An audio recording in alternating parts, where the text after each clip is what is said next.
saya akan menjelaskan tata cara menggunakan jangka sorong yang baik dan benar, sekaligus menjelaskan bagian-bagian dari jangka sorong. Baik, di sini saya akan menjelaskan bagian dari jangka sorong. Yang pertama itu yaitu rahang dalam ini.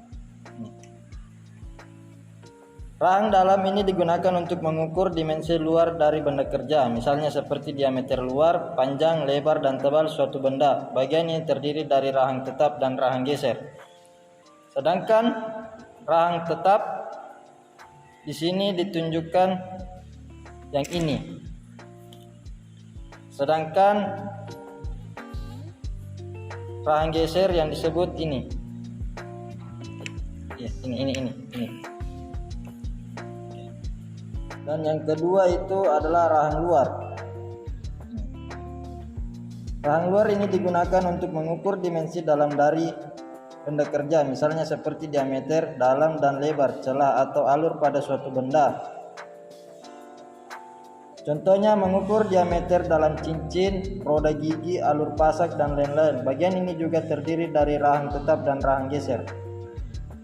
Dan yang ketiga itu adalah ekor atau depth probe.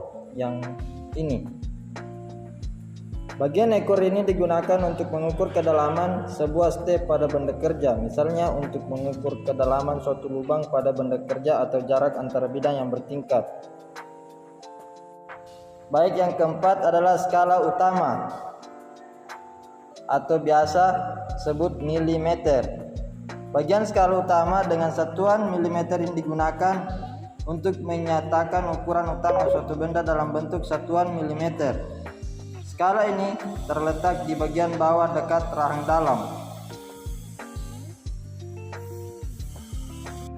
Dan yang kelima adalah skala utama bagian inci. Bagian skala utama dengan satuan inci ini digunakan untuk menyatakan ukuran utama suatu benda dalam bentuk satuan inci. Skala ini terletak bagian atas dekat rahang luar. Dan yang keenam adalah skala nonius atau milimeter.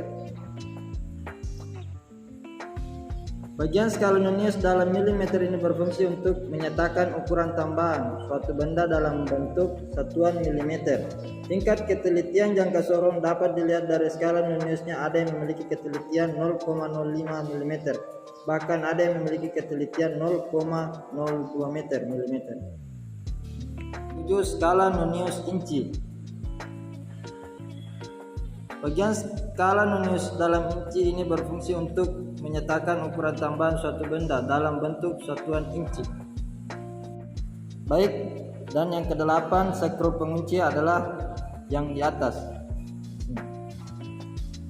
Skru pengunci berfungsi untuk menahan rahang geser jangka sorong. Proses pengukuran berlangsung agar tetap berada pada posisinya. Biasanya digunakan untuk mengukur bagian benda kerja yang sulit untuk dilihat langsung. Kesembilan adalah pengubah atau thumb screw. Pengubah ini berfungsi untuk menggeser skala nonius pada saat proses pengukuran benda kerja. Bagian ini biasanya disentuh menggunakan ibu jari. Bagian-bagian dari jangka sorong dan beserta fungsinya, lebih dan kurangnya mohon dimaafkan. Semoga bermanfaat untuk adik-adik berikutnya yang masih belajar. Selain